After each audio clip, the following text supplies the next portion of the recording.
What's good people? Welcome to Whole Views. Thank you for stopping by. My name is Corey, and today we're going to be discussing game theory.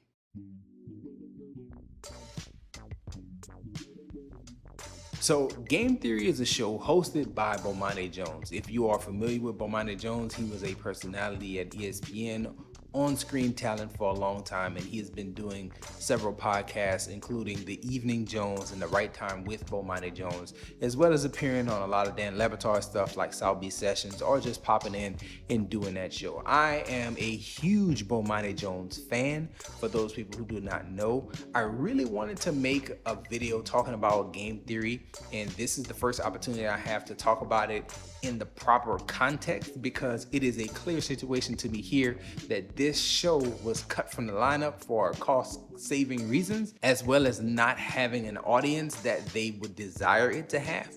But to say that Bomani Jones supporters were not supporting this particular property, I think is wrong of them, and I think that they probably made this move too fast. Talking about game theory as a show, season 1 I did not enjoy, and I wanted to make a video talking about how much I did not like it. But as a supporter of Bomani Jones, and I don't want to be considered a hater, you want to leave 5 stars, not 4 stars. And my mindset always went to, I don't want to tear him down. This show might grow to the point where it becomes something that I really truly enjoy, and I could see that happening with season 2.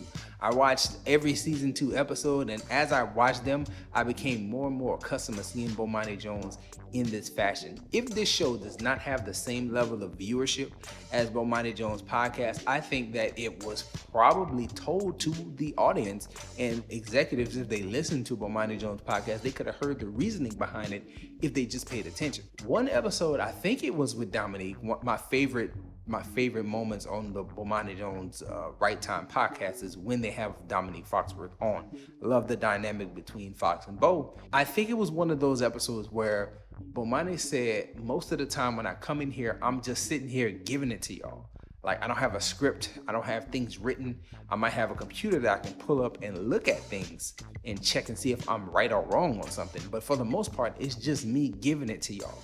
And I'm thinking about it, and I'm thinking that was the thing that I really didn't like about season 1. I didn't know that as I watched season 1. I just thought, wow, I never thought Bomani would be lame. Wow, I never thought Bomani would crack jokes this corny sounding. But then as you watch and you kind of pay attention to all the different properties, and you can kind of tell the difference between Bomani being Bomani and then the writers writing lines and Bomani's just delivering it. By the time you got into season 2, I could, as a fan of his who follows his work in different places, I could clearly discern the difference between a line that was written by a writer and something that Bomani just did off the cuff, and it was him.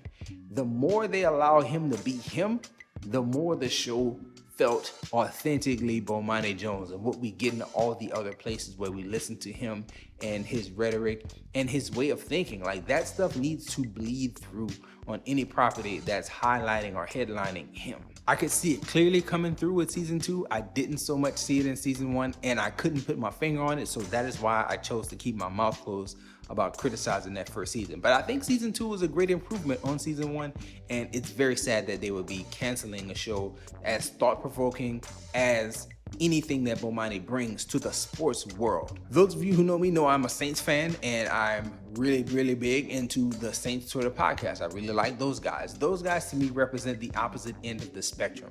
Yeah, every now and then they do talk about social justice reforms, or they'll talk about like instances where social justice things that are happening, or real life, real world issues that are happening and affecting the sports team. At one point this summer, the Saints organization brought in John Gruden. One of the hosts, Adam, was very vehement online talking about the Saints organization should distance himself from John Gruden because of all of the things that John Gruden was accused of saying in his emails that ended up getting him fired and everything else. And while a lot of the fan base and a lot of sports fans don't care about that social side of the sports world, I feel like that was cool to see at least these guys paying attention to, like, this is not just sports, but this also represents a part of people's lives. Sports and life cross paths quite often, and it's really cool to see anybody look at the social side of life and then equate it to some of the things you see happening in sports. Bomani does that better than anybody else, and he does it on a regular basis. There are so many times where I'm listening to a podcast or watching the show, and you can look at some of those things that he's discussing here, and you can relate them to life totally away from sports. That's smart. That's deeper than just the sports.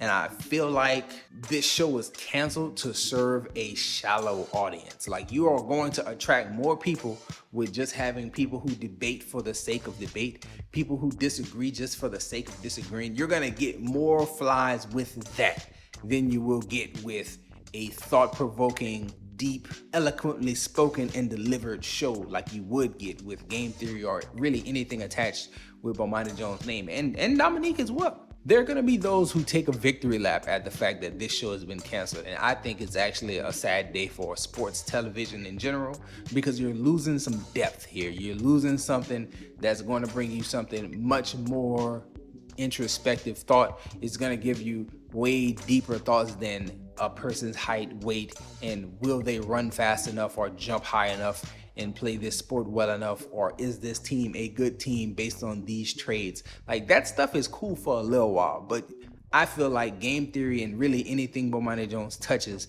provides you with much more context and much more relatability to life outside of sports. And that is why I feel like it's sad to see this show go, because I saw several different interviews that took place on the show, and the show was really starting to gain legs. And again, I could use that show as a conversation piece when people's at the house and we just trying to put something on. I'll put on a piece of an interview with a friend of mine who is a counselor, and Taylor Rooks and Bomani Jones are on here talking about anxiety and how people get when you sit down with them and interview them and you put them in different situations, and they're talking about things outside of sports, inside the context of sports. And then we can look at that and say, hey, now we have a conversation among us, a counselor and a teacher, talking about how people deal with anxiety and all the other things that go along with that. So yeah, the show provided something, and I think if they just pump the brakes and gave a little more time, the show would continue to grow, and you would get more of a melding between Bomani Jones and his writers, and you would get to see a blending of style, and it would really feel authentically Bo. But they didn't give it enough time, and we end up getting this thing canceled. Sad to see it go, but let me know in the comment section, were you a fan of Bomani Jones' Game Theory? Are you a fan of Bomani Jones' podcast? Or do you not know who Bomani Jones is and you just click the thumbnail to see what got canceled? All those thoughts would be appreciated in the comment section below. That's all I have for this one, y'all. Enjoy yourself, guard your heart, and go watch something good.